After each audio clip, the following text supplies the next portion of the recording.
नमस्कार विद्यार्थी मित्रांनो, विदर्भ आयएस अकॅडमीच्या या प्लॅटफॉर्मवर तुमचे परत एकदा मनापासून स्वागत आहे। आपल्याला आजच्या लेक्चरमध्ये काही इतिहासाचे प्रश्न त्या ठिकाणी डिस्कस करायचे आहे। बघा, राज्यसेवा आता तुमची हार्डली 100 दिवसांवर आलेली आहे आणि म्हणजे तो एक नियमच आहे परीक्षेचा। आजकाल ज्या पद्धतीने पेपरची जी काठिण्य पातळी आहे आणि कट ऑफ ज्या पद्धतीने लागतोय पहा, याच्यामध्ये क्वेश्चन सॉल्विंगला अन्यान्य साधारण महत्त्व आहे। म्हणजे जेवढं महत्त्व विद्यार्थी मला जिथपर्यंत वाटते की अभ्यासाला देतात, तेवढंच महत्त्व तुम्ही क्वेश्चन सॉल्विंगला दिलं पाहिजे। आणि तुमचा एक प्रकारे सिक्स सेन्स म्हणता येईल आपल्याला, क्वेश्चन सॉल्विंगचा सिक्स सेन्स तुम्हाला एक डेव्हलप करता आला पाहिजे की जे अननोन क्वेश्चन येतात आपल्याला ते पण आपल्याकडनं टॅकल झाले पाहिजे तिथं वेळेवर लॉजिक लावून। त्यामुळे त्याची प्रॅक्टिस जी आहे क्वेश्चन सॉल्विंगची, जर तुम्ही ती डेली करत असाल तर त्याचा बेनिफिट येणाऱ्या एक्झाममध्ये नक्की होईल। म्हणजे तो इनडायरेक्टली तुम्हाला मदत करतो। अनेक लोक असे असतात, अभ्यास झालेला असतो पण क्वेश्चन सॉल्विंगची प्रॅक्टिस नसल्यामुळे जेव्हा ते क्वेश्चन सॉल्व्ह करायला जातात तेव्हा ते ट्रिकी क्वेश्चनमध्ये फसतात। दुसरं म्हणजे भीती निर्माण होते क्वेश्चन सॉल्विंगची, पेपर पाहिल्यानंतर पण ते भयभीत होऊन जातात। म्हणून त्याच्यावरचा सर्वात चांगला उपाय आहे की आत्तापासूनच सेंटरवर जाऊन पेपर सोडवण्याची त्या ठिकाणी प्रॅक्टिस करावी। राज्यसेवेच्या बाबतीत जर बोलायचं झालं यावर्षी पोरांनो, तर लक्षात घ्या, यावर्षी कॉम्पिटिशन मी जिथपर्यंत पाहतोय आता किंवा माझं जेवढं आकलन आहे मागच्या काही वर्षातलं ह्या परीक्षेबद्दलचं सांगतो तुम्हाला। कॉम्पिटिशन यावर्षी फारच कमी असणार आहे मला जिथपर्यंत वाटतं राज्यसेवेमध्ये।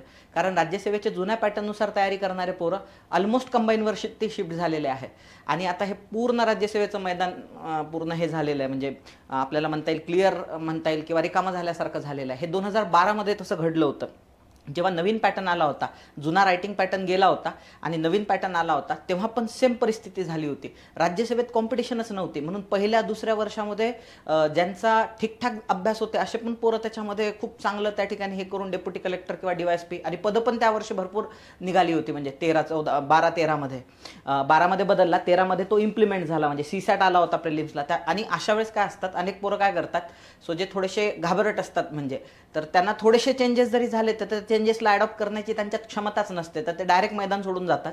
तसं यावर्षी तर मला ते खूप जास्त प्रमाणात पाहायला, म्हणजे त्याचं एक प्रमाण असते की बाबा जरी नवीन पॅटर्न आला तरी जुन्या पॅटर्नचे काही पोरं जे आहे नवीन पॅटर्नला अडॉप्ट होतात। आपण म्हणू 50% अडॉप्ट होतात, 50% शिफ्ट होतात कंबाईनवर। यावर्षी तर मला प्रकरणच उलटं वाटतंय, म्हणजे पूर्ण 90% पोरं शिफ्ट झाले वाटायला कंबाईनमध्ये। आणि कंबाईनमध्ये तिकडं महापूर आला, कट ऑफ वाढतच चाललाय आणि इकडं राज्यसेवेचं रान पूर्ण मोकळं झालेलं आहे। जेव्हा की तिथून तुम्हाला DYSP डेप्युटी कलेक्टर सारखे पदं मिळतात म्हणजे, आणि ते रान पूर्ण मोकळं झालेलं आहे। UPSC वाल्यांना अंदाजच येत नाही प्रिलिम्स कशी क्रॅक करायची, आणि ज्यांच्याकडे अंदाज आहे प्रिलिम्स क्रॅक करण्याचा त्यांच्या मनात निराशा आहे राज्यसेवेबद्दल। त्यामुळे थोडंसं अनार्की या सेक्टरमध्ये निर्माण झालेली आहे। अनार्की म्हणजे एक प्रकारे म्हणू शकतो अनागोंद त्या ठिकाणी निर्माण झालेली आहे। तर मला असं वाटते की या अनागोंदीचा फायदा उचलला पाहिजे बाजीराव पेशव्यासारखा, बरोबर, आणि आपलं साम्राज्य प्रस्थापित करून टाकायला पाहिजे म्हणजे। तसंच आता आपल्याला राज्यसेवेच्या बाबतीत पण बिहेव करायचं आहे थोडंसं की बाबा आता ही एक चांगला चान्स आहे आपल्याला पोस्ट काढण्याचा।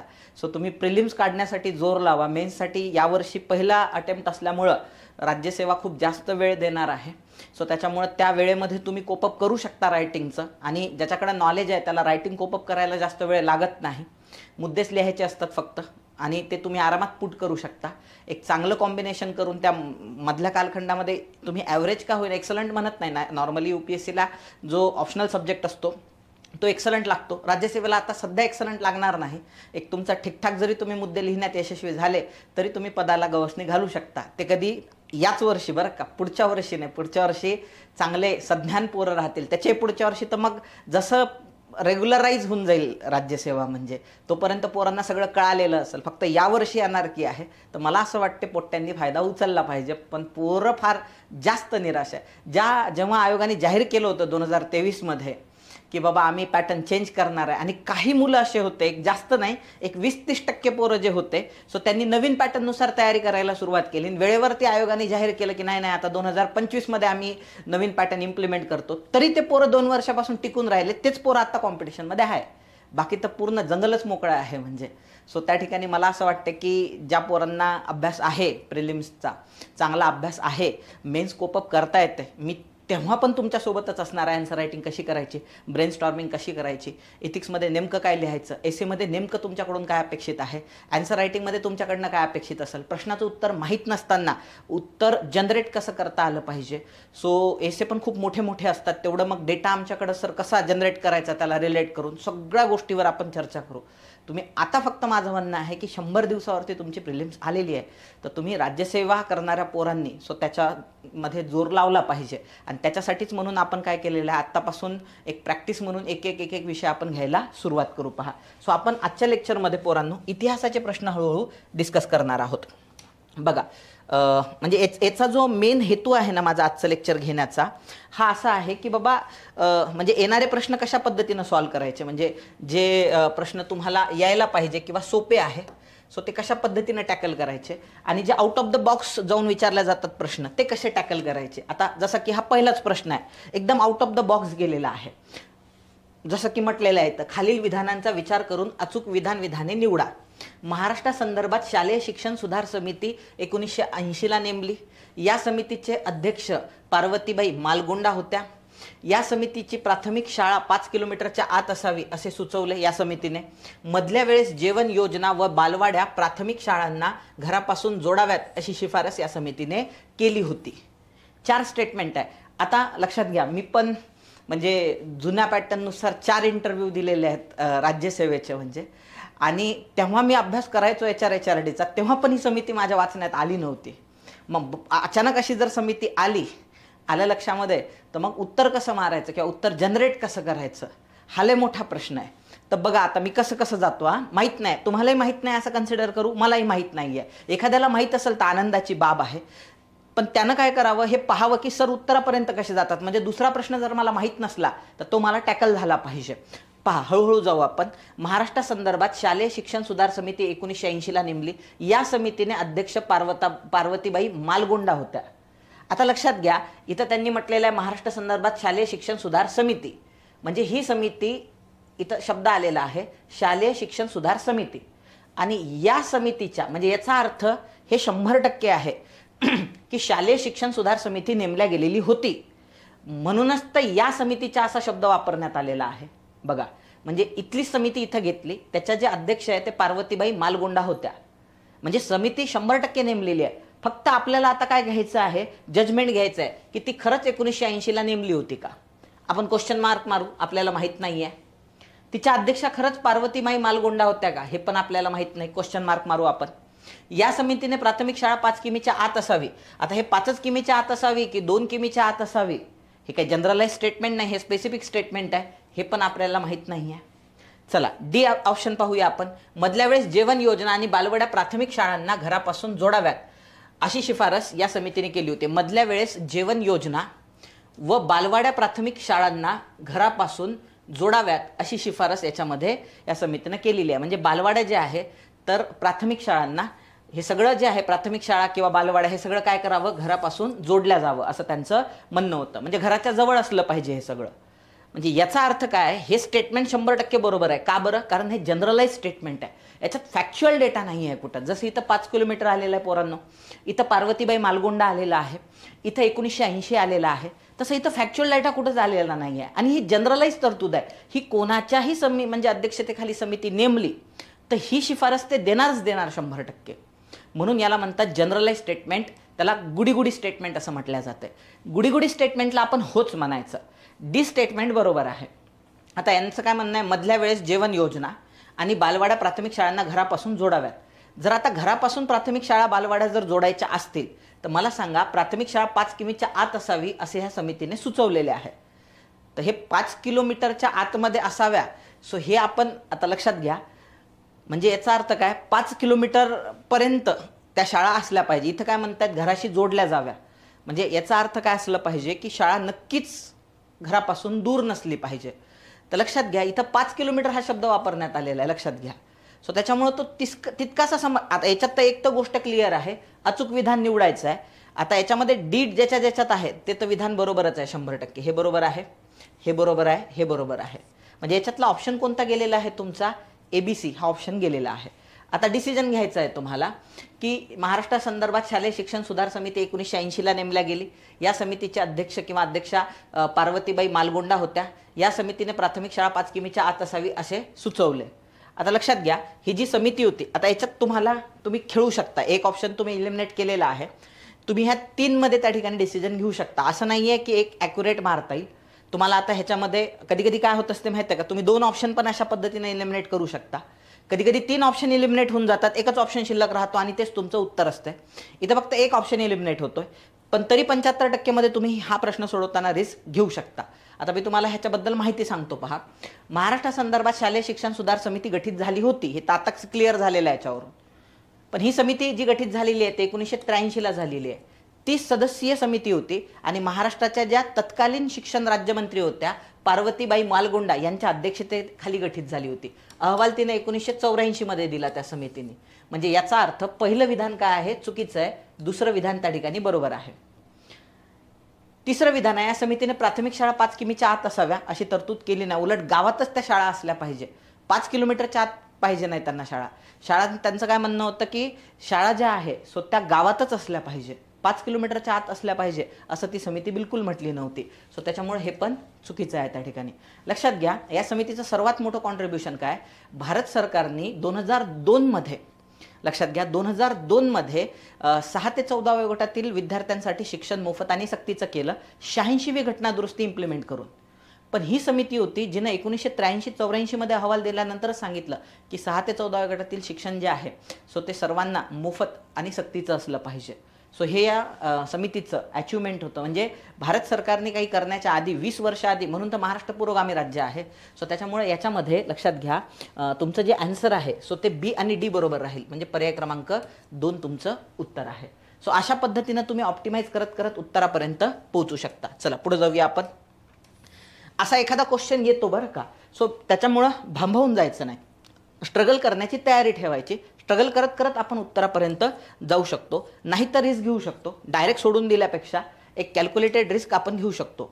त्यांना भांडवलशाही युगाचा अग्रदूत म्हणून ओळखल्या जाते. लक्षात घ्या, त्यांना भांडवलशाही युगाचा अग्रदूत म्हणून ओळखल्या जाते. महाराष्ट्रात आर्थिक राष्ट्रवादाचा पाया घालणारे ते प्रसिद्ध विचारवंत होते.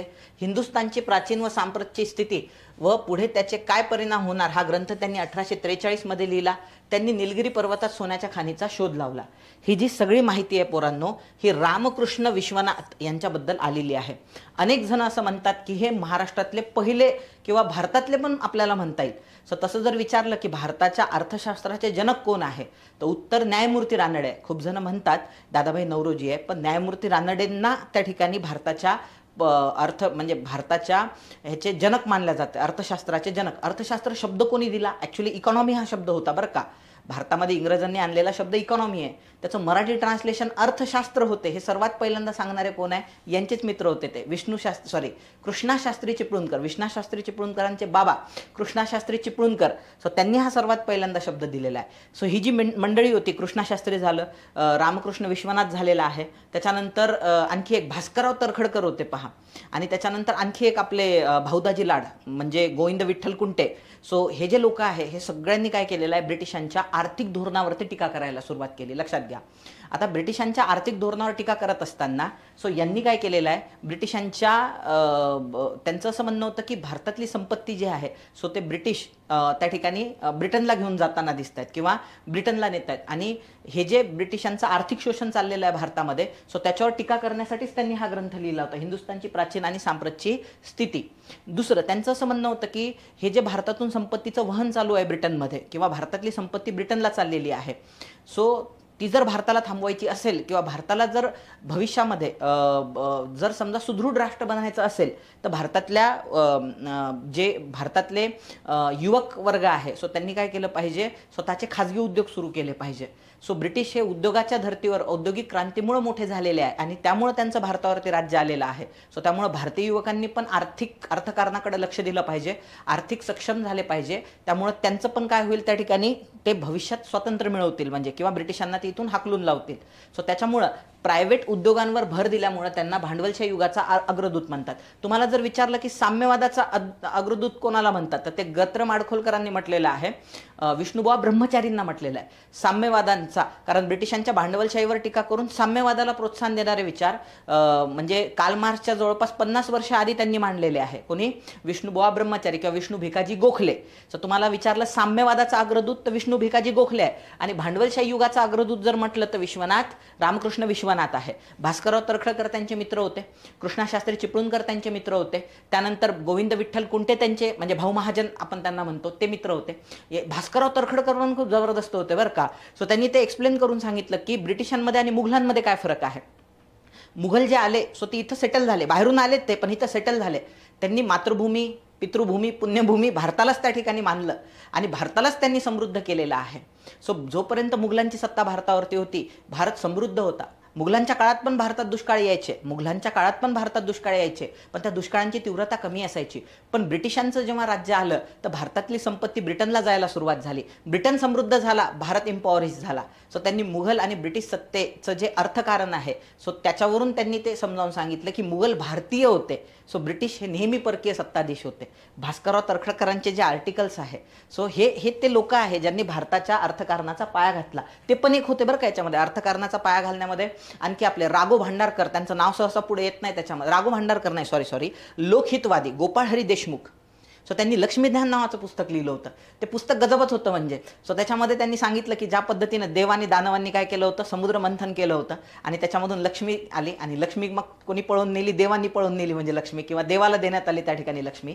तसं भारत पण त्या ठिकाणी समुद्र मंथन करतोय. म्हणजे भारतातला जो वर्ग आहे इथं राहणारा, इथला हितचिंतक किंवा इथला राहणारा वर्ग जो आहे भारतीय वर्ग, तो रोज समुद्र मंथन करतो. या श्रमामधून जी बाहेर पडणारी संपत्ती आहे, त्यांनी असं म्हटलं संपत्ती म्हणजे नाणे नाही, रुपया नाही, चांदी सोनं पण नाही, जड जवाहिरे पण नाही, श्रम ही संपत्ती. आणि ही श्रम ही जी संपत्ती आहे हीच लक्ष्मी आहे आणि हिला रोज कोण पळून नेते आहे, म्हणतात ना भारतातली लक्ष्मी दर्या पार चालली. सो ही जी समुद्र मंथनातून तयार झाली लक्ष्मी, म्हणून त्यांनी त्यांच्या पुस्तकाला लक्ष्मी ज्ञान हे नाव दिलेलं आहे. म्हणजे कोणी मग हे सगळे हे कंटेम्पररी आहे बरं का, जे ब्रिटिशांचा आर्थिक वाभाड काढतायत म्हणजे.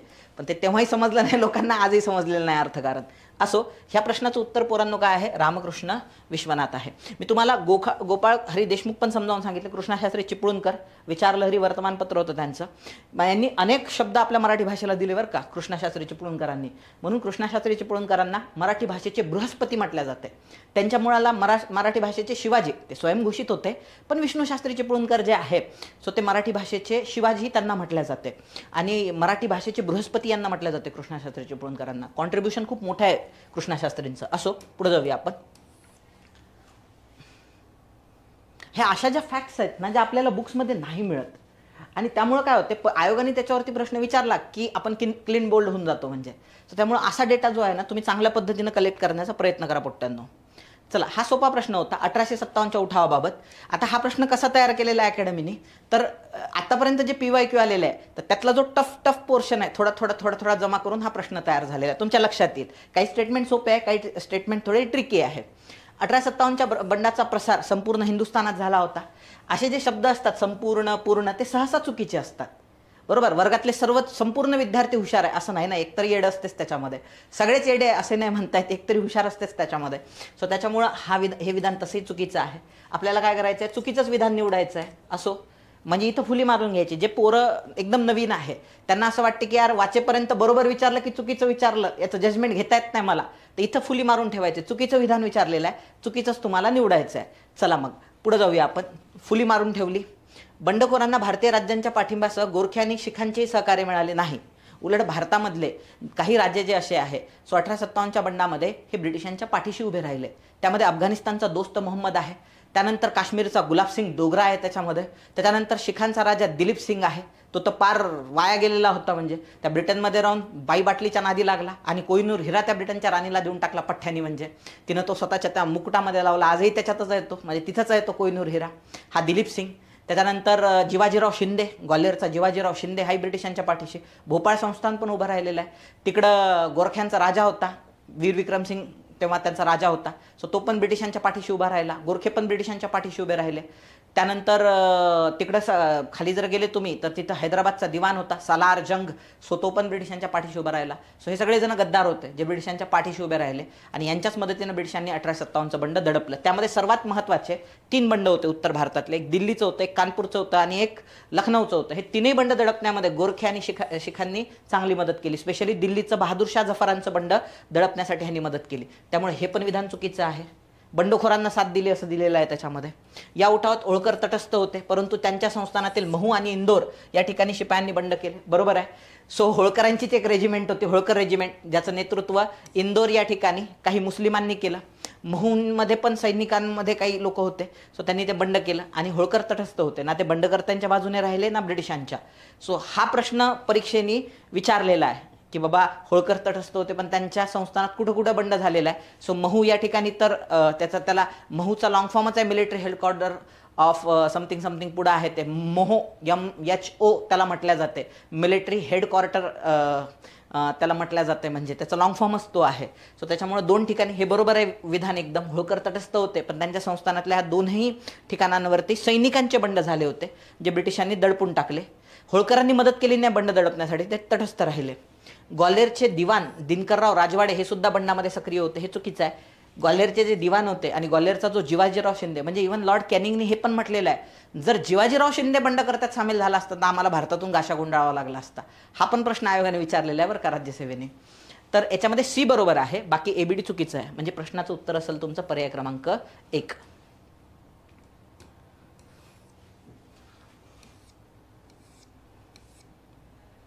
खालील विधानांचा विचार करून चुकीचे विधाने निवडा. 1833च्या चार्टर ॲक्टनुसार भारतीय शिक्षणासाठी दरवर्षी 1 लाख रुपये खर्च करण्याची तरतूद होती. तर हे विधान चुकीचं आहे. आपल्याला काय निवडायचं आहे? चुकीचंच विधान निवडायचं आहे. ठीक आहे.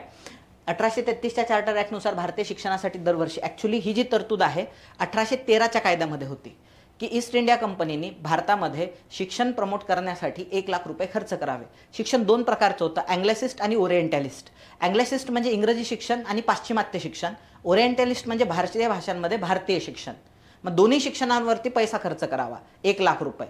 ॲक्च्युली ईस्ट इंडिया कंपनीला खर्चच करायचे नव्हते, परंतु ईस्ट इंडिया कंपनीनं कारण दिली की आम्हाला कन्फ्युजन आहे, अँग्लॅसिस्टवर खर्च करायचा की ओरिएंटलिस्टवर, म्हणजे भारतीय शिक्षणावर खर्च करायचा की पाश्चिमात्य शिक्षण द्यायचं, याच्यात आम्हाला कन्फ्युजन आहे असं म्हणून त्यांनी 1 लाख रुपये खर्चच केले नाही.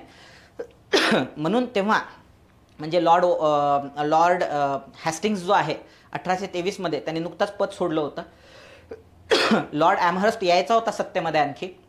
एक कार्यकारी गव्हर्नर जनरल होता पहा, त्याचं नाव होतं ॲडम्स. सो त्या ॲडमनी काय केलेलं आहे, एक कमिशन नेमलेलं आहे, त्याला म्हणतात कमिटी ऑन पब्लिक इन्स्ट्रक्शन, म्हणजे त्याला लोकशिक्षण समिती पण म्हणतात काही काही. कमिटी ऑन पब्लिक इन्स्ट्रक्शन त्याला म्हटलं जाते. याच्यावर UPSCने प्रश्न विचारलेला आहे. ती 1823मध्ये गठीत केली, हे बरोबर आहे.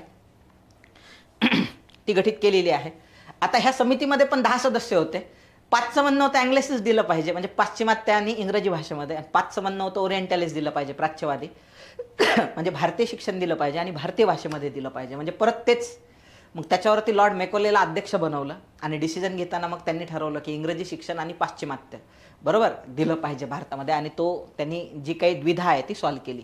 1842ला कमिटी ऑन पब्लिक इन्स्ट्रक्शन ऐवजी काउन्सिल ऑफ एज्युकेशनची स्थापना करण्यात आली, हे पण बरोबर आहे.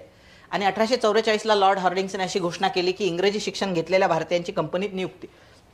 हे जनरलाइज स्टेटमेंट आहे बरं का, हे जनरलाइज स्टेटमेंट आहे.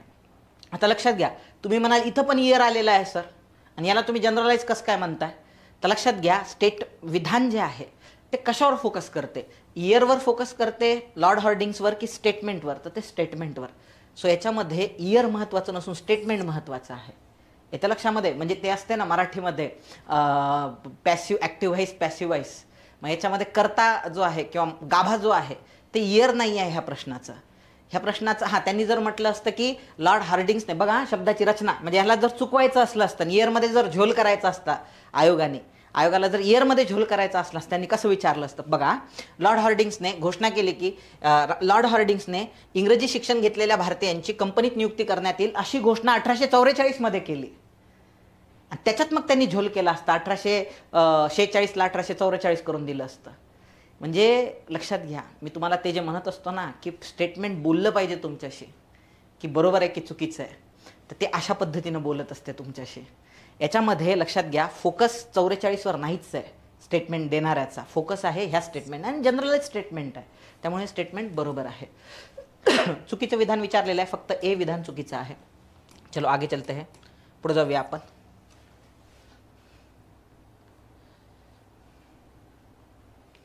खालील विधाने विचारात घ्या आणि अयोग्य विधाने निवडा.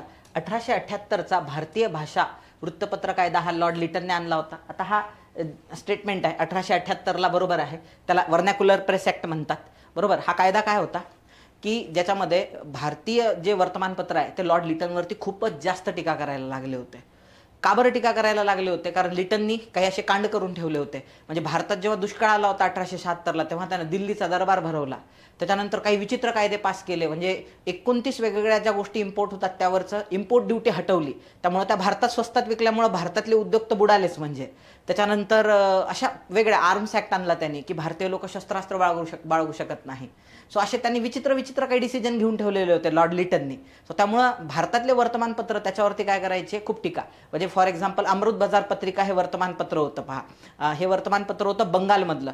आणि त्यांनी काय टीका केली होती की म्हणजे त्यांनी जे दिल्लीचा दरबार भरवलेला होता त्याची तुलना कशासोबत केली की रोम म्हणजे Nero was fiddling and Rome was burning, की रोम जळत असताना मूर्ख निरो नावाचा राजा हा गावाच्या बाहेर जाऊन बासरी वाजवत बसला होता. तशी आपल्या देशातली कंडिशन झालेली आहे की दुष्काळ पडलेला असताना हे दिल्लीमध्ये दरबार भरून पार्ट्या करायला लागलेल्या आहेत.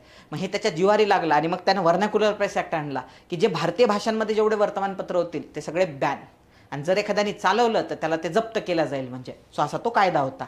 त्याला आकाशातून वज्राघात, बोल्ट फ्रॉम ब्ल्यू म्हटले होते सुरेंद्रनाथ बॅनर्जी त्या कायद्याला. आणि अमृत बाजार पत्रिकाला हुशार होतं. सो त्यांनी रातोरात बंगाली भाषेमधून इंग्रजीमध्ये स्वतःला ट्रान्सलेट करून घेतलं आणि ब्रिटिशांवर टीका करणं मात्र सोडलं नाही त्यांनी.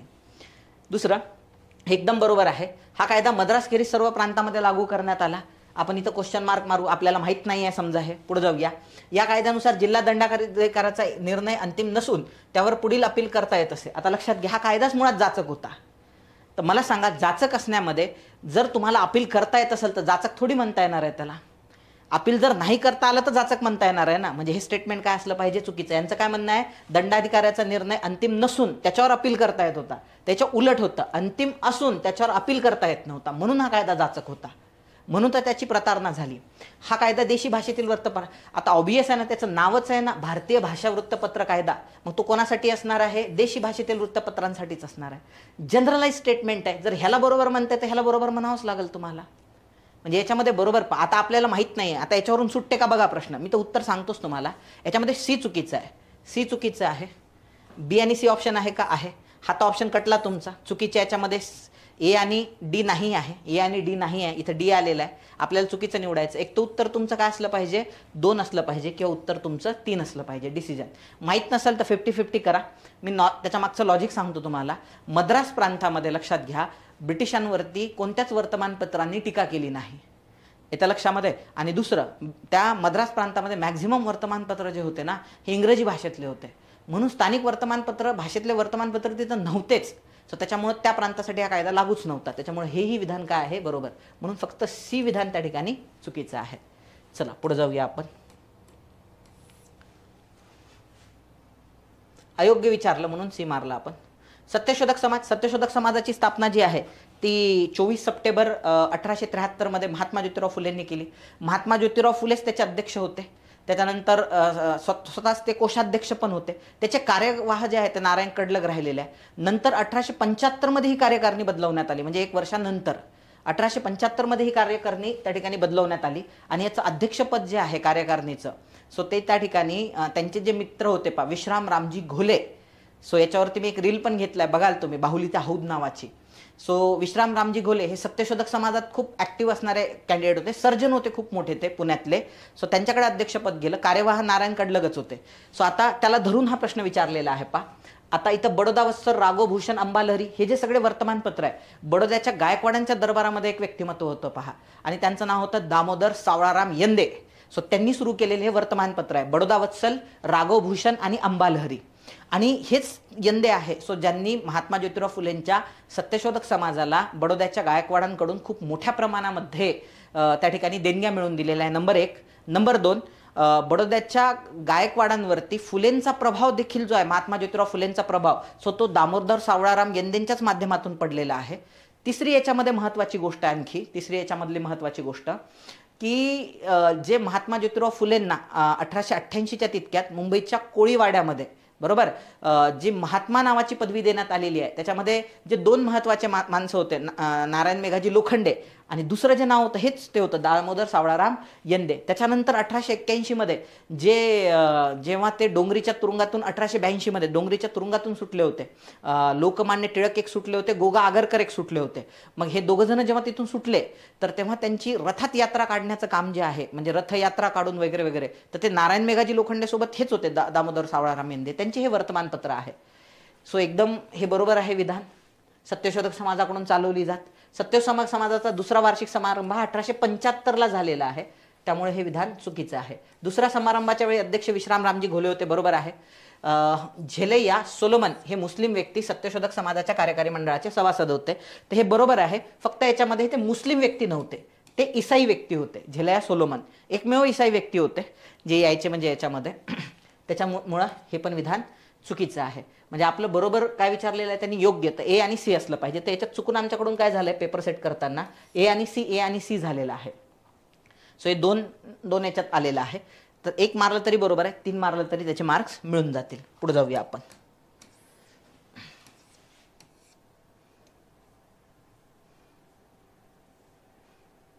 डेक्कन ॲग्रिकल्चरल रिलीफ ऍक्ट लक्षात घ्या. 1875ला दख्खनचे दंगे झालेले आहे.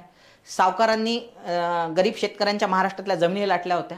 पुणे आणि नगर भागामध्ये याचा प्रभाव खूप जास्त होता. पुण्यामधल्या शिरूरमधून ते सुरू झाले. तालुका विचारलं तर सुपे तालुक्यातून सुरू झालेले आहे दख्खनचे दंगे. बारामती तालुक्यात जाऊन थांबले, तेव्हा त्याला भीमथडी म्हणायचे. मग ह्या दंग्याचा परिणाम असा होता की ब्रिटिशांनी शेतकऱ्यांची बाजू घेऊन एक कमिशन नेमलं, त्याला म्हणतात डेक्कन रायटर्स कमिशन 1876. आणि त्याला दिलेल्या अहवालानुसार 1879 मध्ये Deccan agriculture relief act pass करण्यात आला, जो शेतकऱ्यांच्या बाजूने होता. आता बघा इथं स्टेटमेंट कसे कसे आलेले आहे. शेतकऱ्यांचे कर्ज एकाच वेळी वसूल करू नये. ऑब्वियस आहे, शेतकऱ्यांसाठी जर कायदा असेल हा डेक्कन ॲग्रिकल्चरल रिलीफ ऍक्ट, म्हणजे ॲग्रिकल्चरला रिलीफ देण्यासाठी हा ऍक्ट आलेला होता, तर हे स्टेटमेंट बरोबर असायलाच पाहिजे. कर्ज परतफेड करण्यासाठी हप्त्याची जर एकाच वेळेस वसूल करायचे नसेल तर त्यालाच धरून हे स्टेटमेंट आहे. मग ए बरोबर आहे तर बी 100% बरोबर आहे. याला जजमेंट घेणे म्हणतात परीक्षेमध्ये. पुढे जाऊया. शेतकरी कर्ज फेडण्यात अयशस्वी झाल्यास अटक किंवा तुरुंगास होणार अशा ऍक्टमध्ये. मला सांगा, हे जर 2 बरोबर आहे तर हे बरोबर असेल का? शेतकऱ्याला अटक करा जर तो कर्ज भरत नसेल तर, त्याला काय परत बंड करायला लावायचं आहे का? पुढे जाऊया. नवीन उपाय म्हणून शेतकरी बँका. ऑब्वियस आहे, होऊ शकते शेतकऱ्यांसाठी बँका, म्हणजे जेणेकरून सावकारांकडून कर्ज घेऊ नये. बघा म्हणजे तुम्हाला हे आता तुम्ही म्हणाल सर हे पण आता त्याच्यातल्या तरतुदी आम्ही पाठ करत बसायच्या का? नाही. आयोगालाही माहिती आहे की एखाद्या सामान्य विद्यार्थ्याकडून, आयोगालाही माहिती आहे एवढा अभ्यास करणं शक्य नाही आहे, बरोबर. इव्हन ऑप्शनलचा जरी हिस्ट्रीचा तुम्ही अभ्यास करत असाल तरी एवढ्या तरतुदी पाठ करणं ते इम्पॉसिबल आहे, ह्युमन कपॅबिलिटीच्या बाहेर आहे. पण आयोगाचं म्हणणं आहे की तुम्हाला विद्यार्थी म्हणून जजमेंट घेता आले पाहिजे की या आयोगाच्या या कायद्यामध्ये काय काय तरतुदी असू शकतात, बरोबर. आणि त्या तरतुदी असू शकतात त्याच पद्धतीनं आपण काय केलेलं आहे, जजमेंट घेतलेलं आहे. याच्यामध्ये सी चुकीचं आहे, म्हणून उत्तराचं एबीडी असलं पाहिजे. सो पर्याय क्रमांक 3 तुमचं उत्तर आहे. चलो आगे चलते हैं, पुढे जाऊया आपण. कामगार चळवळीबाबत. आता हा फॅक्च्युअल क्वेश्चन आहे. ते महाराष्ट्रात झालेल्या कामगार चळवळी आहे. तर लक्षात घ्या 1899 मध्ये ग्रेट इंडियन पेनिन्सुला रेल्वेच्या मजुरांनी हे केला होता. म्हणजे ग्रेट इंडियन पेनिन्सुला रेल्वे ह्यांनीच भारतामध्ये पहिली रेल्वे आणलेली आहे. 1849 मध्ये ही कंपनी स्थापन झाली होती. म्हणजे याच्यामध्ये 2 भारतीय डायरेक्टर पण होते. एक म्हणजे आपले जगन्नाथ शंकर सेठ पण होते, आणि जगन्नाथ शंकर सेठ नंतर दुसरे जे आहे आपले जमशेदजी जिजीभाई हे पण याचे सदस्य राहिलेले आहे. सो नंतरच्या कालखंडात या कंपनीतल्या ह्यांनी आपल्या बॉम्बेमध्ये, मुंबई प्रांतामध्ये बंड केलेला आहे. 1907ला बॉम्बे पोस्टल युनियन ही पोस्ट खात्यातील कामगारांची संघटना स्थापन झाली, ही बरोबर आहे. 1908 मध्ये सीएन वाडी यांनी सेंच्युरी मिल कामगारांचा हरताळ केला, बरोबर आहे. आणि त्याच्यात मध्यस्थी सीए विन्सेंटने केली, हे पण बरोबर आहे. फॅक्च्युअल आहे, याच्यामध्ये काही लॉजिक नाही. जर आपल्याला ह्या प्रश्नाचं उत्तर येत नसेल तर लेफ्ट केलेलं कधीही चांगलं. म्हणजे असे प्रश्न विनाकारण टॅकल करून निगेटिव्हमध्ये जायला परवडत नाही. ह्या प्रश्नाचं उत्तर वरीलपैकी सर्व आहे. पुढे जाऊया आपण. म्हणजे रिस्क कुठे घेतली पाहिजे हे पण आपल्याला कळालं पाहिजे. हा प्रश्न आयोगाने विचारलेला आहे, आपल्या टेस्ट सिरीजमध्ये हा रिपीट झालेला आहे. बघा काय म्हणणं आहे त्यांचं. पुणे करारानंतर अस्पृश्यता निवारणाचे काम हाती घेतल्यावर डॉक्टर बाबासाहेब आंबेडकरांनी हरिजन सेवक संघाची स्थापना केली, तर हे चुकीचं आहे.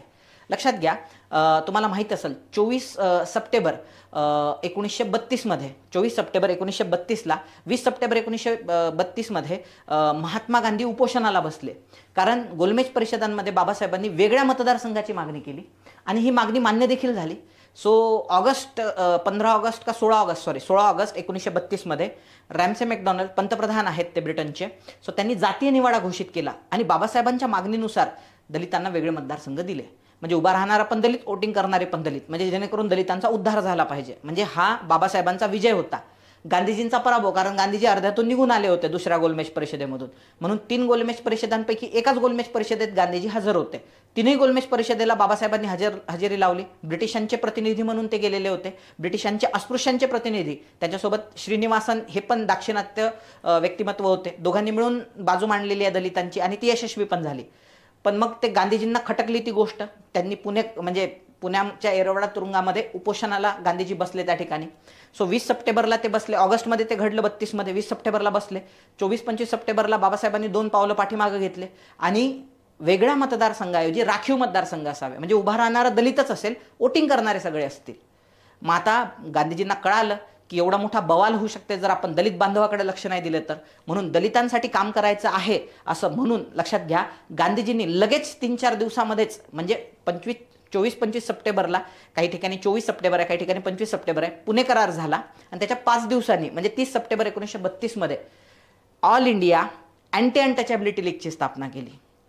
पुढच्या काही महिन्यानंतर त्या ऑल इंडिया अँटी अनटचॅबिलिटी लीग, आता लक्षात घ्या, तुम्हाला अस्पृश्यता निवारायची आहे आणि तुम्ही अस्पृश्यांना अस्पृश्य म्हणताय, सो तुम्ही कशी काय निवारण करणार आहे? म्हणजे ज्या लोकांना तुम्ही अस्पृश्य म्हणताय आणि तुम्हाला अस्पृश्यता निवारण करायची आहे, त्यांना म्हणूनच, म्हणजे तुम्हाला काय करायचं आहे, असं समजून चला की लोकांनी शिव्या दिल्या नाही पाहिजे असं तुम्हाला वाटतंय आणि तुम्ही शिव्या देणाऱ्याला शिव्या द्यायला लागले, तर ये तो गलत चीज आहे ना. तसंच मग अनटचेबल जे अस्पृश्य बांधव आहे त्यांना अस्पृश्य म्हणणं हेच चुकीचं आहे मुळामध्ये. म्हणून त्यांनी काय केलं, आपल्या ह्या संघटनेचं नाव त्या ठिकाणी चेंज केलं. ऑल इंडिया अँटी अनटचॅबिलिटी लीग याचं नाव कन्वर्ट करून हरिजन सेवक संघ त्यांनी ठेवलं. आता या हरिजन सेवक संघाचे जे पहिले अध्यक्ष आहे, लक्षात घ्या, हरिजन सेवक संघाचे पहिले अध्यक्ष हे घनश्यामदास बिर्ला होते. लक्षात घ्या, पहिले अध्यक्ष जे आहे हे व्यापारी होते खूप मोठे, घनश्यामदास बिर्ला. येतं लक्षात, जसं टाटा बिर्ला म्हणतो त्यापैकी बिर्ला जो आहे तो घनश्यामदास बिर्ला होता, गांधीजींचे खासम खास होते. हे पहिले अध्यक्ष आहे. आणि अमृतलाल ठक्कर जे आहे ते पहिले सचिव आहे. आणि हे जे हरिजन साप्ताहिकाच्या पहिल्या अंकासाठी रवींद्रनाथ टागोरांनी द क्लिन्झर ही कविता लिहिली, तर एकदम बरोबर आहे. क्लिन्झर म्हणजे स्वच्छ करणारा. सो दलित बांधव जे आहे ते समाजातले स्वच्छ करणारे आहे, क्लिन्झर. जसं बाबासाहेबांनी म्हटलं होतं की दलितांना दलित म्हणू नका, तेव्हा दलित म्हटल्या पण नाही जायचं. बहुधा दलित हा शब्द असं म्हणतात की महात्मा फुलेंनी दिलेला आहे. असो, पण बाबासाहेबांचं म्हणणं होतं की तुम्ही एक तर त्यांना हिंदू समजलं पाहिजे, आणि आम्ही सगळेजण हिंदू आहोत, कारण बाबासाहेबांचा तेव्हा धर्म बदलण्याचा विचार नव्हता, आणि आम्हाला प्रोटेस्टंट हिंदू म्हणा, म्हणजे हिंदू धर्मातले आम्ही प्रोटेस्टंट आहोत. मग त्याचंच रूपांतर थोडंसं वेगळ्या पद्धतीनं, प्रोटेस्टंट म्हटलं तर हिंदू धर्माला विरोध करणारे असा होऊ शकतो, म्हणून त्यांनी त्या कवितेला नाव दिलेलं आहे द क्लिन्झर, स्वच्छ करणारे. म्हणजे प्रोटेस्ट करणारे नाही तर स्वच्छ करणारे, हे त्याच्या मागचं आहे. गांधीजींनी काय म्हटलं, हरिजन म्हणजे देवाचे लेकरं, बरोबर. त्याच्यानंतर यांचं काय म्हणणं होतं, द क्लिन्झर, स्वच्छ करणारे. त्यांनी आणखी एक नाटक पण लिहिलेलं आहे बरं का, आपल्या देवेंद्रनाथ टागोरांनी, ते म्हणजे चांडालिका नावाचं नाटक लिहिलेलं आहे. चांडालिका म्हणजे काय, चांडालिका ही एक म्हणजे कथा आहे गौतम बुद्धांच्या. त्यापैकी त्यांचा जो शिष्य होता आनंद, तर आनंद भिक्षा मागत असताना त्याला तहान लागली, तर तो एका घरी गेला आणि ते अस्पृश्याचं घर होतं, आणि तिथल्या एका स्त्रीनं तिला पाणी पाजलं होतं. त्या स्त्रीचं नाव आहे चांडालिका. सो ते लिहिलं की बघा, म्हणजे बौद्ध भिक्खू पण काय करतायत त्या ठिकाणी, एका यांच्या हस्ते पाणी पितायत, म्हणजे दलितांच्या हस्ते पाणी पितायत. सो ते दाखवणारं ते नाटक होतं म्हणजे ओव्हरऑल. सो द क्लिन्झर आणि चांडालिका हा लेख होता, आणि चांडालिका जे होतं ते त्यांचं नाटक होतं, म्हणजे कोणाचं, गुरुदेव म्हटलं जाते रवींद्रनाथ टागोरांना. असो, हे विधान चुकीचं आहे, हे विधान चुकीचं आहे, हे वर खाली दिल्यामुळे चुकीचं आहे. याच्यामधलं बरोबर काय आहे, फक्त ब बरोबर आहे, एसीडी चुकीचं आहे. अयोग्य विधान विचारलेले आहे, एसीडी हे तुमचं उत्तर असलं पाहिजे. असो, पुढे जाऊया आपण.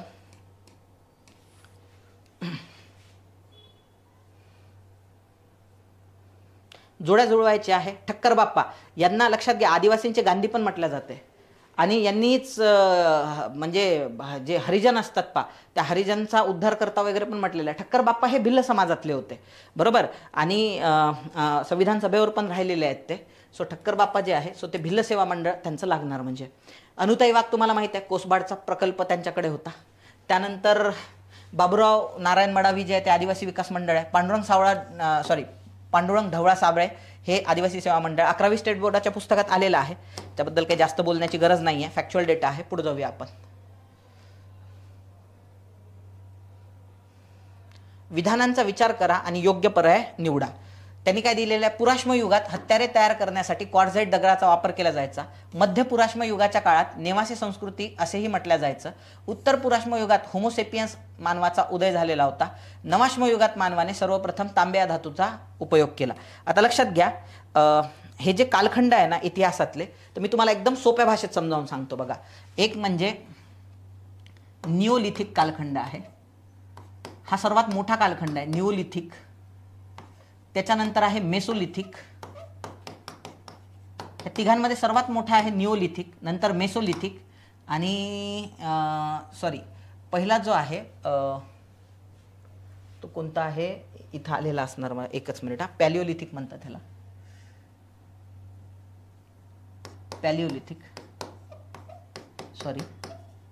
पॅलिओलिथिक शब्द पाहिजे होता. Then mesolithic and then Neolithic.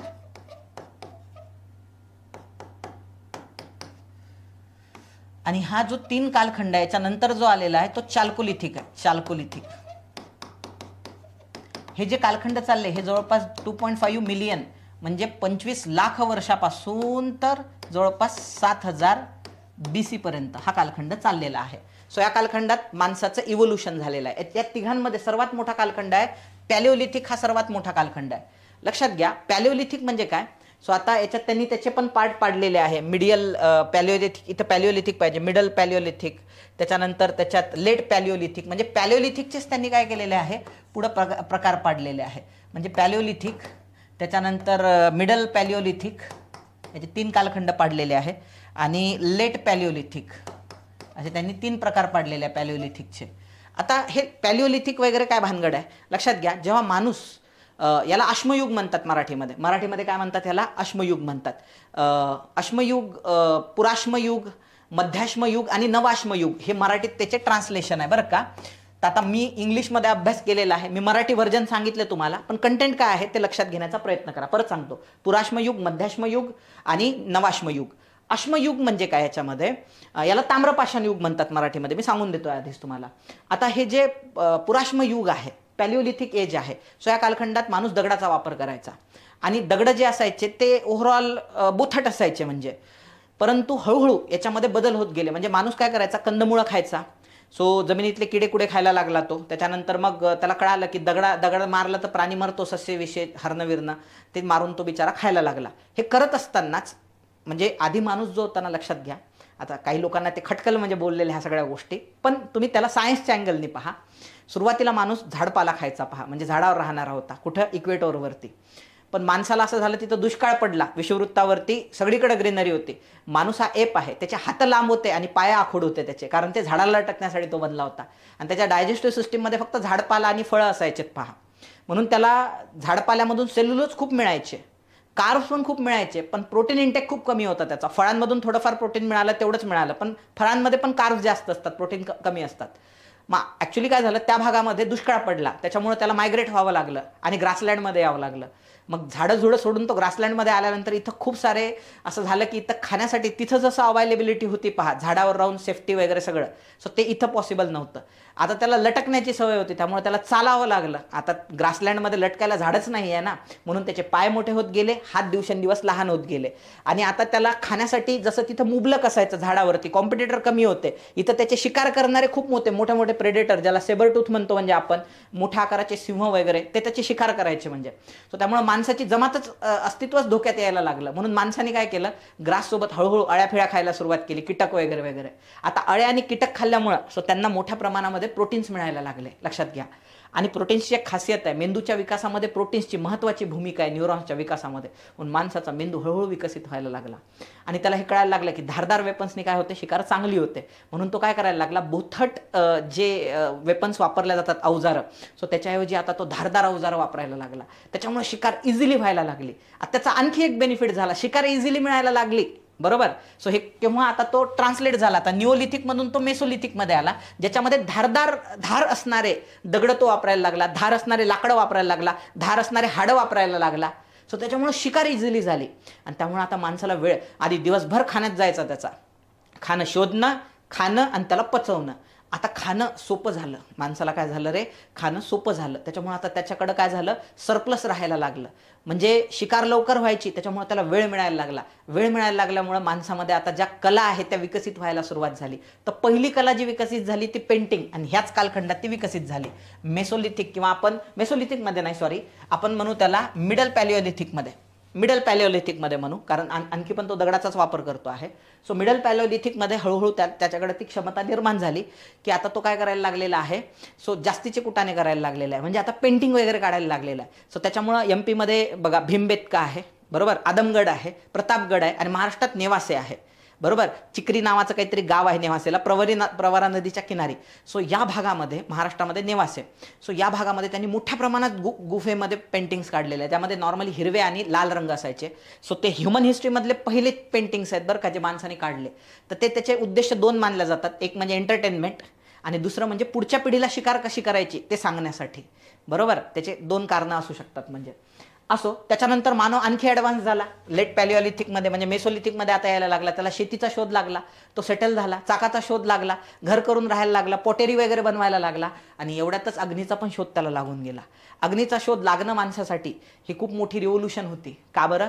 कारण आता अन्न शिजवल्यामुळं त्याला ते चावण्याची गरज नव्हती, म्हणून चावण्यावर जी एनर्जी खर्च होते आणि पचवण्यावर जी एनर्जी खर्च होते ती आता तो ब्रेनसाठी वापरायला लागला. आणि अशा पद्धतीनं आधुनिक माणूस अस्तित्वात आला.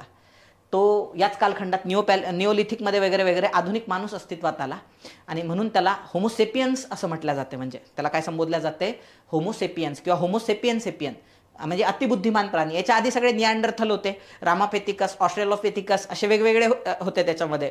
त्याच्यानंतर नर्मदा मॅन आहे त्याच्यामध्ये. त्याच्यानंतर शिवापेथिकस आपल्या भारतामध्ये, नर्मदा मॅन, शिवापेथिकस, रामापेथिकस तीन होते आपल्या भारतामध्ये. त्याच्यानंतर निअँडरथल युरोपमध्ये होता. सो अशा पद्धतीनं होमोसेपियन्स पहिल्यांदा अस्तित्वात आला, ते ह्याच कारणामुळं, म्हणजे अतिबुद्धिमान प्राणी, कारण आता त्याचा बुद्धीचा विकास व्हायला लागला. सो आता हे जे म्हणणं आहे त्यांचं, पुराश्म युगात हत्यार तयार करण्यासाठी क्वार्टझाईट्स म्हणजे गारगोटी याचा वापर करत होता, बरोबर आहे. मध्य पुराश्म युगास नेवासे संस्कृती पण म्हटल्या जाते, कारण तिथं त्यांनी पेंटिंग्स काढलेले आहे. भीमबेटका आहे, प्रतापगड आहे, आदमगड आहे एमपीमध्ये. महाराष्ट्र आणि एमपीमध्ये ही संस्कृती अस्तित्वात होती. उत्तर पुराश्म युगात होमोसेपियन म्हटलं गेलेलं आहे. हे सगळं या कालखंडात घडलेलं आहे बरं का. नवाश्म युगात म्हणजे निओलिथिकमध्ये तांब्याचा शोध लागला नाही. लक्षात घ्या, तांब हे पहिला धातू आहे जो माणसाने वापरला, पण तांब्याचा शोध केव्हा लागलेला आहे, आत्ता 7000 BC मध्ये. 7000 BC मध्ये तांब्याचा शोध लागला. त्याला चाल्कोलिथिक म्हणतात. चाल्कोलिथिक म्हणजे ताम्रपाषाण युग, म्हणजे दगड आणि तांबा सोबत वापरायला लागले. पण तांब्याचा एक प्रॉब्लेम होता. सो तांब्याचा प्रॉब्लेम असा होता की तांब वाकायचं, मेटल होतं पण तांब वाकायचं, मजबूत नव्हतं. मग हडप्पन सिव्हिलायझेशनमध्ये सर्वात पहिल्यांदा असं झालं की त्यांनी तांब्याला टीन सोबत मिक्स केलं आणि त्यापासून ब्रॉन्झ तयार केला, आणि ब्रॉन्झ मजबूत होता, त्यामुळे ब्रॉन्झचा वापर झाडं कापण्यासाठी वगैरे वगैरे केला जाऊ लागला. म्हणजे ती संस्कृती आणखी ॲडव्हान्स होती. म्हणजे सो अशी ती एक हिस्ट्री जी आहे ते एक मुळातच खूपच इंटरेस्टिंग आहे टप्प्याटप्प्याने. सो याच्यामध्ये 4 नंबरचं विधान चुकीचं आहे, ABC विधान बरोबर आहे. चलो आगे चलते हैं, पुढे जाऊया आपण. आता हे शहरे आहे, हडप्पन शहरे. हडप्पा जे आहे ते रावी नदीच्या किनारी वसलेलं आहे. कालीबंगन आहे, ते घग्गर नावाची नदी वाहते आहे राजस्थानमधून, तिथेही साईट आहे. लोथल गुजरातमध्ये आहे. भोगवा नदी जिथं जाऊन भेटते आहे आपल्या अरबी समुद्राला, सो तिथे वसलेलं आहे. दायमाबाद आपल्या प्रवरा नदीवरती वसलेलं आहे. हे लॅटर हडप्पन सिव्हिलायझेशन मधलं सिटी आहे बरं का, दायमाबाद, बरोबर. जोरवे, दायमाबाद, नेवासे. सो हे दायमाबाद जे आहे सो ते आपल्या प्रवरा नदीच्या किनारी. आणि बनवली तेव्हा सरस्वती नावाची नदी होती, पण आता ती नदी लुप्त झालेली आहे. सो तिथं वसलेलं शहर होतं. हरियाणामध्ये हे होतं, म्हणजे बनवली किंवा बनावली म्हटलंय. असो पुढे जाऊया आपण. पुष्यभूती राजवंशातील हर्षवर्धन बाबत पुढील विधानांचा विचार करा. आयोगाला हर्षवर्धन लयच आवडते. हे नाटक आयोगाने 2दा विचारले बरं का. नागनंदा, रत्नावली, प्रियदर्शिका. मी एकदा कोड पण सांगितला होता ह्या लक्षात ठेवण्यासाठी. माझा एक मित्र होता कॉलेजमध्ये मेकॅनिकल इंजिनिअरिंगला. सो त्याने नंतर लय मोठं हे केलं, म्हणजे तेव्हा त्याला सगळेजण असे गावठी समजायचे. पण नंतर साताऱ्याचा होता तो, आणि एकदम साताऱ्याची भाषा बोलायचा रांगडी. साताऱ्याचेच पोरं त्याला गावठी म्हणायचे, म्हणजे त्याची भाषा थोडीशी गावंढळ होती. पण नंतर त्या पोरगा पासआउट झाला आमच्या कॉलेजमधून, आणि त्यांनी डायरेक्ट ती गेट एक्झाम असते ना, त्यात ऑल इंडिया रँक म्हणजे 2 डिजिट रँक काढला होता त्यांनी, 73 का 74, आणि त्याला टॉपचं कॉलेज मिळालं होतं एमटेकसाठी. मग आम्ही त्याच्यावरून कोड बनवला होता प्रिपेअर करत असताना बरं का. सुरुवातीला नाग्याने प्रिया नावाच्या त्याच्या गर्लफ्रेंडला रत्नांचा हार गिफ्ट दिला. मग त्याच्यावरून तिने राहते. नागा म्हणजे नाग नंद, रत्नांचा हार दिला म्हणजे रत्नावली, आणि कोणाला, प्रियाला म्हणजे प्रियदर्शिकाला.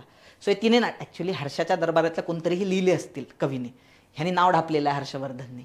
असं म्हटलं जाते. म्हणजे हर्षवर्धन हा राजा जो आहे ना, याला एक्झॅगरेट करण्यात आलेला आहे. येतं लक्षात. आर्यवर्त राजा असं त्याला म्हटलं जाते. म्हणजे पूर्ण भारतावर त्याची सत्ता होती असं काही नव्हतं. उत्तर भारतावरती त्याची सत्ता होती. त्याची सर्वात महत्त्वाची स्वारी म्हणजे पश्चिम बंगाल, तेव्हा त्याला गौड म्हणायचे, आणि तिथं एका ब्राह्मण राजाची सत्ता होती. त्याचं नाव होतं शशांका, गौडाचा शशांका. बोधिवृक्ष यानंच पाडलेला आहे गौडाच्या शशांकाने. तो जरा हेट करायचा, बौद्धांचा हेट करायचा. म्हणजे जे बोधिवृक्षाखाली जे म्हणतात ना, पिंपळाच्या झाडाखाली ज्ञानप्राप्ती झाली होती गौतम बुद्धांना, ते झाडच पाडलं म्हणजे त्या शशांकाने, गौडाच्या शशांकाने.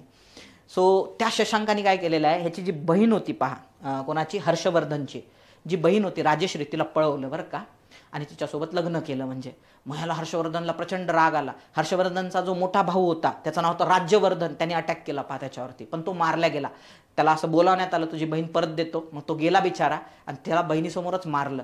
मग बहिणीला असं वाटायला लागलं आपल्यामुळे आपले भाऊ मारतात, म्हणून ती त्या किल्ल्यातून पळाली आणि तिनं सुसाईड करून टाकली. मग त्याच्यावरती राग म्हणून त्यांनी गौडाच्या शशांकावर आक्रमण केलं आणि त्याला पराभूत केलं. पूर्ण उत्तर भारतामध्ये हर्षवर्धनची सत्ता होती, पण त्याला नर्मदा नदी क्रॉस करता आली नाही, कारण साऊथमध्ये येत्या लक्षामध्ये वातापी, त्याला वातापी म्हणतात, म्हणजे वातापी चालुक्य. सो कर्नाटकामध्ये वातापी नावाचं ठिकाण आहे, तिथले हे चालुक्य होते पहा. सो पुलकेशी दुसरा ह्या राजाची सत्ता होती त्याच्यामध्ये, आणि ह्या पुलकेशी राजाने त्याला पराभूत केलेला आहे हर्षवर्धनला. पूर्ण त्याच्या करिअरमध्ये हर्षवर्धन एका माणसाकडूनच पराभूत झालेला आहे. पुलकेशी दुसरा, तो कर्नाटकचा राजा होता. म्हणजे त्यांनी कांचीच्या पल्लवाचा पण पराभव केलेला आहे. महेंद्रवर्मन नावाचा राजा तिथं सत्ता करायचा पहा साऊथमध्ये. आता याच्यासाठी ऐहोळ प्रशस्ती फार महत्त्वाची आहे. कर्नाटकामध्ये ऐहोळ नावाचं ठिकाण आहे, त्याच्यात हे मेन्शन केलेलं आहे की त्याने कांचीच्या पल्लवांचा कसा पराभव केला आणि उत्तरेमध्ये हर्षवर्धनचा कसा पराभव केला, पार ओरिसापर्यंत सत्ता कशी काय प्रस्थापित केली स्वतःची. म्हणजे अख्ख्या दक्षिण भारतात नर्मदेच्या खाली पुलकेशीची सत्ता कशी आली. सो ते ऐहोळ प्रशस्ती फेमस आहे.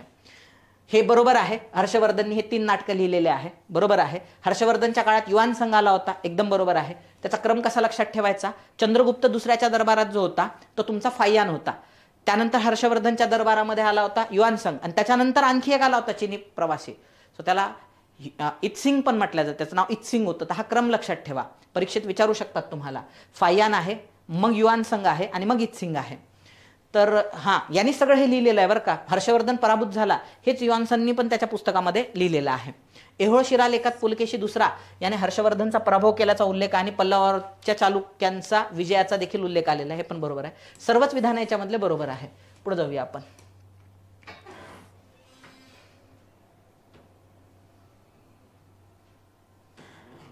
लोधी राजवंशासंबंधात खालील विधाने विचारात घ्या. लोधी 3 लक्षात ठेवा, जसं PSI लक्षात ठेवतो ना आपण. आता लक्षात घ्या, वेगवेगळ्या घराण्याची सत्ता आली. पहिले सल्तनतची सत्ता होती, सल्तनत घराणे. त्याच्यामध्ये पहिल्यांदा त्याला इल्बरी डायनॅस्टी पण म्हणतात, सुरुवातीची जी डायनॅस्टी आहे. सो त्याला गुलाम वंश पण म्हणतात, म्हणजे खूप लोक, गुलामांची सत्ता होती.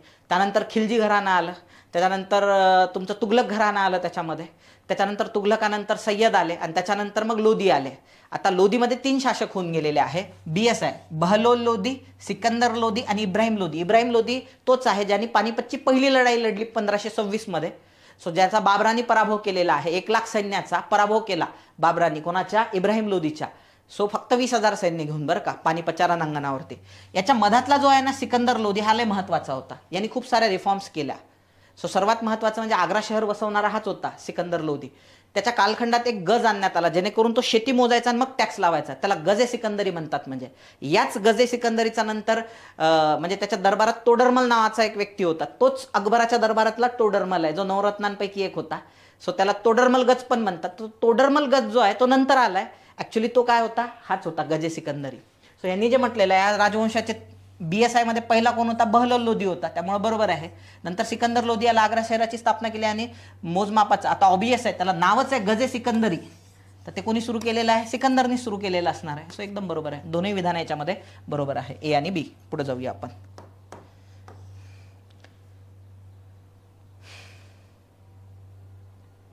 जिजिया कर रद्द केला अकबराच्या संदर्भात, तर एकदम बरोबर आहे. अकबर हा काय होता रे, अकबर हा एकदम दानशूर पण म्हणता येईल, आणि एक लिबरल राजा होता, उदारमतवादी, सर्व धर्म समभाव मानणारा होता तो. त्याच्या दरबारामध्ये सगळेच लोक होते. म्हणजे जैन धर्माचे जैन मुनी हरिविजय सुरी त्याच्या दरबारात होता, त्याचं नाव होतं. सर्वात जास्त जैन मुनींचा यांच्यावरती प्रभाव होता, हरिविजय सुरींचा त्यांच्यावरती प्रभाव होता. कोणावरती, अकबरावरती. दुसरं त्यांनी गोव्याचे जे पोर्तुगीज आहे सो त्यांच्याकडून त्यांनी 2 महत्त्वाचे ते जे जोशुआईट ख्रिश्चन म्हणतात त्याला, त्याच्यामध्ये ते मॉन्टेसेराट महत्त्वाचं आहे, त्याला मॉन्टेराटी म्हणतात म्हणजे. सो त्याला पण आपल्या दरबारात बोलवलेलं आहे. त्याला एक ख्रिश्चन चर्च बांधून दिला म्हणजे आग्र्यामध्ये. विचार करा किती लिबरल असणार. म्हणजे आग्र्यात चर्च बांधून दिला. बायकोला आग्र्याच्या किल्ल्यामध्ये डायरेक्ट ह्याचं मंदिर बांधून दिलेलं आहे त्यांनी, म्हणजे कृष्णाचं मंदिर. फारच लिबरल होता तो. आता त्यांनी काय केलं, त्याला हे धर्माबद्दल, तो अशिक्षित होता बरं का अकबर, लक्षात घ्या. सर्व मुघलांमध्ये सर्वात कमी शिकलेला अकबरच होता. कारण अतिशय कमी वयामध्ये त्याचे म्हणजे त्याला 14व्या वर्षी त्यानं पानिपतचं युद्ध लढलेलं आहे. तो भारताचा सम्राट झालेला आहे. शिक्षण नव्हतं त्याच्याकडे, मग त्याला धर्माची मोठी अट्रॅक्शन होतं. म्हणून त्यानं काय केलं, 1575 मध्ये इबादतखाना सुरू केला. सो इथं तो यायचा आणि सगळे टॅलेंटेड इंटेलेक्च्युअल लोक धर्मातले तिथं बोलवायचा, त्यांचे डिस्कशन घ्यायचा. अनेकांनी याच्यावर आक्षेप पण घेतला की यार तुम्ही दुसऱ्या धर्मातल्या लोकांना कसं काय बोलवता म्हणजे अकबर, बरोबर. त्याच्या दरबारात एक जण होता पहा, त्याचं जे नाव होतं सादरदासी, बरोबर, मोहतरम सादरदासी. हे सगळे जे लोक होते सादरदासी आणि त्याचे जे कार्यकर्ते सगळेजण हे होते सुरावर्दी सिलसिल्याचे. मुस्लिम समाजामध्ये सिलसिले असतात पहा, जसे आपल्या इकडे संप्रदाय असतात ना, वारकरी संप्रदाय, धारकरी संप्रदाय, दत्त संप्रदाय, बरोबर, महानुभाव संप्रदाय, तसे त्यांच्यामध्ये ते सिलसिले असतात. म्हणजे सो त्याच्यापैकी हा सुरावर्दी सिलसिला होता, त्याचा हा प्रमुख होता म्हणजे मोहतरम सादरदासी. तो डोकं खायचा म्हणजे अकबराचं. अकबरांनी ह्या सगळ्यांना नाकारलं आणि सगळ्या धर्माच्या लोकांना बोलवून तो काय करायचा, डिबेट भरवायचा आणि नॉलेज मिळवायचा. नंतर लक्षात आलं की अकबराला नवीन धर्म स्थापन करायचा आहे. म्हणजे पुढं 1500 काही ठिकाणी 81 काही ठिकाणी 82 आहे, तर 82 ऑथेंटिकेटेड आहे. सो 1582 मध्ये 7 वर्षानंतर हे डिस्कशन ऐकल्यानंतर त्यानं स्वतःचाच एक धर्म सुरू केला. त्याचं नाव होतं दिन ए इलाही, ज्याच्यामध्ये जाण्यासाठी शपथ घ्यावी लागायची अल्लाहू अकबर. आजकाल जे मुस्लिम समाजामध्ये आहे अल्लाह द ग्रेट म्हणजे अल्लाहू अकबर. सो हे इथूनच आलेलं आहे म्हणजे अल्लाहू अकबर. तो अल्लाहू अकबर म्हणायला लावायचा म्हणजे ह्या समाजात येण्यासाठी. ॲक्च्युली त्याच्या धर्माचा फारच कमी लोक, म्हणजे इव्हन त्याच्या बायका पण ज्या हिंदू होत्या त्या धर्मामध्ये गेल्या नाही, पण त्यानं कधीच कोणावर सक्ती केली नाही. या धर्मामध्ये 3-4च लोक होते. तो स्वतः एक होता. त्याच्यानंतर त्याचा एक त्याच्या नवरत्नांपैकी एक होता पहा, मला त्याचं नाव आठवत नाहीये. एक हिंदू समाजामधला एक होता बिरबल जो होता पहा, बरोबर. त्याचं नाव बिरबलचं ओरिजिनल नाव जे होतं ना, बिरबल ॲक्च्युली ती पदवी होती. बीर म्हणजे बुद्धी, बल म्हणजे बल. सो ज्याचं बल बुद्धीमध्ये आहे म्हणून बिरबल. त्याचं नाव विष्णुदास असं समथिंग त्याचं नाव होतं म्हणजे. सो त्यांनी कन्वर्ट केलं होतं स्वतःला बरं का ह्या दिन ए इलाहीमध्ये. विद्यार्थी मित्रांनो, एक छोटासा भाग आपला म्हणजे शेवटी जो छोटासा भाग आहे हा करप्ट झाला होता. सो त्याच्यामुळं मी तो परत रिशूट करतोय आणि रिशूट करण्याचा चान्स मिळाल्यामुळं जे 2 नावं मला थोड्या वेळापूर्वी आठवले नव्हते पहा. सो ते 2 नावं म्हणजे त्यातलं एक आहे अबुल फजल नवरत्न दरबारापैकी, ज्याने दिन ए इलाही नावाचा धर्म स्वीकारला होता. आणि दुसरं महत्त्वाचं नाव आहे महेशदास, म्हणजे बिरबलाला त्या ठिकाणी महेशदास भटराव या नावाने देखील ओळखायचे. ॲक्च्युली थोडंसं इतिहासातलं एक वादग्रस्त कॅरेक्टर आहे. खूप ठिकाणी असं बोलल्या जाते की बिरबल नावाची पर्सनॅलिटी नव्हती ॲक्च्युली अकबरामध्ये, आणि त्याच्या नवरत्न दरबारापैकी एक होता पहा, मुल्ला दो प्याजा म्हटलं जायचं त्याला. सो हा विटी पर्सन होता, म्हणजे हसवायचा अकबराला. आणि जेवढे काही किस्से बिरबलाच्या नावाने खपवल्या जातात ते अकबर आणि त्या ह्याच्यामध्ये झालेले आहे, मुल्ला दो प्याजामध्ये. आणि नंतर ते बिरबलाच्या नावाने फाडण्यात आले. बिरबल हा हुशार होता, त्याला बिरबल पदवी पण अकबराने दिलेली होती, परंतु तो मोहिमा आखायचा. म्हणजे सर्वात महत्त्वाच्या कंदाहार मोहिमा ज्या आहे अकबराच्या, सो त्या कंदाहार, आणि तो कंदाहार मोहिमेमध्येच मारला गेलेला आहे. महेशदास भटराव त्याचं पूर्ण नाव होतं म्हणजे. असो, पुढे जाऊया आपण. आता याच्यामध्ये बघा, त्याने आपले साम्राज्य जे आहे सो ते साम्राज्य सरकार म्हणून ओळखल्या जाणाऱ्या 16 प्रांतांमध्ये विभागले होते. ॲक्च्युली ॲडमिनिस्ट्रेशनवर UPSCचा पॅटर्न आहे, तर ते 100% प्रश्न विचारतात.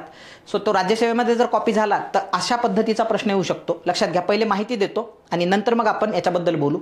अकबराचं जे प्रशासन आहे ना, लक्षात घ्या, सुरुवातीला 12 आणि नंतरच्या कालखंडामध्ये त्याची संख्या झाली 15. सो 15 सुबा त्याला म्हणायचे पा, आणि सुब्यावर जो असायचा तो असायचा सुभेदार. म्हणजे अकबर जो आहे त्यांनी जेवढाही पोर्शन जिंकलेला होता सो 2 प्रकारे, एक तर आक्रमण करून किंवा मॅट्रिमोनियल अलायन्सेस करून. राजपुतानामधले मॅक्झिमम लोकांसोबत त्यांनी मॅट्रिमोनियल अलायन्सेस केले होते, म्हणजे त्यांच्या मुलीशी बहिणीशी लग्न करून त्या ठिकाणी त्यांच्याशी चांगले संबंध प्रस्थापित केले होते. जसं की हरकाबाई होती, राजा भारमलची मुलगी, अनेक जण जोधाबाई म्हणतात पण ती हरकाबाई होती किंवा तिला हिराबाई पण म्हटलं जायचं. तिच्याशी अकबराने लग्न केलं होतं आणि अशा पद्धतीनं राजा भारमल जो आमेरचा राजा होता म्हणजे, सो त्यांनी अकबराच्या अंडर त्या ठिकाणी काम करायला सुरुवात केलं किंवा त्याची सुझेरनिटी किंवा सार्वभौमत्व स्वीकारलं. आणि काही ठिकाणावरती फॉर एक्झाम्पल गुजरात आहे, माळवावर आहे, त्याच्यावरती अकबरांनी डायरेक्ट आक्रमण केलेलं आहे. सो विदर्भामध्ये तेव्हा म्हणजे राणी दुर्गावती होती, म्हणजे तिचं खूप क्रेज आहे, गोंडवाना राणी म्हटलं जाते तिला. मग हे सगळे जिंकल्यानंतर त्याला काय केलं जायचं, सुब्यांमध्ये कन्वर्ट केलं जायचं. सुरुवातीला 12 सुबे होते, नंतर त्याची ऑब्वियस आहे नवीन नवीन प्रांत जिंकल्यानंतर 15 सुबे त्याच्यामध्ये झाले. सुब्यावरती जो शासक असायचा त्याला सुभेदार म्हटलं जायचं. लक्षात घ्या, सुब्याच्या अंडर जे होतं सो त्याला सरकार म्हटलं जायचं. लक्षात घ्या, आता सध्या आपण त्याला प्रांत म्हणू. सुबा म्हणजे काय नेमकं, प्रांत, आणि सरकार म्हणजे नेमकं सध्याचा काय रे, जिल्हा. आणि या सुब्यावरती जो अधिकारी असायचा त्याला फौजदार म्हणायचा. आता सध्या PSI ला फौजदार म्हटलं जाते, पण हे जे पद आहे सरकार जे आहे सो जिल्ह्याला म्हटलं जायचं, आणि त्याच्यावरती जो अधिकारी असायचा त्याला फौजदार म्हटलं जायचं. सो त्याच्यानंतर याच्या अंडर, सरकारच्या अंडर परगणा असायचा. सो परगण्याला आपण त्या ठिकाणी तालुका म्हणतो सध्याच्या पोझिशनमध्ये. म्हणून तुम्ही पहा, 7/12वर अनेक ठिकाणी लिहिलेलं असते. पहा, आता मी या भागात राहतो म्हणून त्याच्यावर लिहिलेलं असते परगणे किंवा प्रगणे असं लिहिलेलं. परगणे, कुर्हा, परगणे, म्हणजे अमरावतीमध्ये जी जमिनीची खरेदी विक्री होते लक्षात घ्या. सो त्याच्यावर आजही परगणा बडनेरा म्हणून टाकला जातो, कारण इथला परगणा बडनेरा होता. पहा, बडनेरा म्हणजे तालुका, परगणा म्हणजे तालुका प्लेस, आणि याच्यावरती सिकदार असायचा. याच्यावरचा जो अधिकारी आहे सो त्याला सिकदार संबोधल्या जायचे. आणि परगण्यामध्ये मग गावं यायचे, आणि गावाचा जो हेड असायचा पहा, सो गावाच्या हेडाला एक तर मुकादम म्हटलं जायचं, नॉर्थ इंडियामध्ये मुकादम म्हटलं जायचं, आणि आपल्या महाराष्ट्रामध्ये पाटील म्हटलं जायचं. पहा, सो गावाची लॉ अँड ऑर्डर जी आहे सो ती वंश परंपरेने गावाच्या पाटील या पदवी असणाऱ्या व्यक्तीकडे असायची. सो पाटील कोणी पण असायचा, म्हणजे ती एक जात नव्हती, म्हणजे सो ती एक पदवी होती. सो कधी मोस्ट ऑफ द उच्चवर्णीय जे असायचे क्षत्रिय आणि ब्राह्मण त्यांनाच ही पदवी मिळायची. सो गावचा पाटील असायचा आपल्या इकडं, आणि नॉर्थ इंडियामध्ये त्याला मुकादम म्हटलं जायचं. सो गावावरती मुकादम असायचा, परगण्यावरती सिकदार असायचा, सरकारवरती फौजदार असायचा. ॲक्च्युली हे जे सगळं चाललेलं आहे तुम्हाला ही अतिरिक्त माहिती देण्यासाठीच चाललेलं आहे, त्याचा तुम्हाला एक्झाममध्ये उपयोग झाला पाहिजे. सो त्यामुळे हे जे म्हणणं आहे त्याने आपले साम्राज्य सरकार म्हणून ओळखल्या जाणाऱ्या 16 प्रांतात चुकीचं आहे. हे सुबा म्हटलं जायचं त्याला, म्हणजे डी चुकीचं विधान आहे. बाकीचे हे 3 विधानं बरोबर आहे. कोणती विधानं बरोबर आहे ते एकदम सिंपल आहे. ABC हे 3 विधानं विद्यार्थी मित्रांनो एकदम बरोबर आहे. सो आजचं जे लेक्चर आहे हे जे काही ओव्हरऑल कंडक्ट केलेलं आहे सो ते तुम्हाला कसं वाटलं ते आम्हाला नक्की लिहून त्या ठिकाणी कळवा.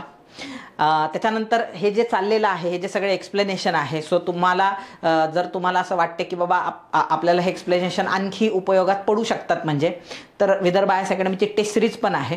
सो वेगवेगळे इनिशिएटिव्ह आहे, म्हणजे सिंहावलोकन नावाची एक बॅच पण सुरू केलेली आहे. त्याच्यामध्ये तुम्हाला हे पूर्ण नॉलेज दिलं जाते, म्हणजे सब्जेक्ट वाईज नॉलेज दिलं जाते, ज्याचा अभ्यास झालेला आहे चांगला, ज्याला टेस्ट सिरीज सॉल्व्ह करायची आहे. सो अमरावती सेंटर आहे, पुणे सेंटर आहे.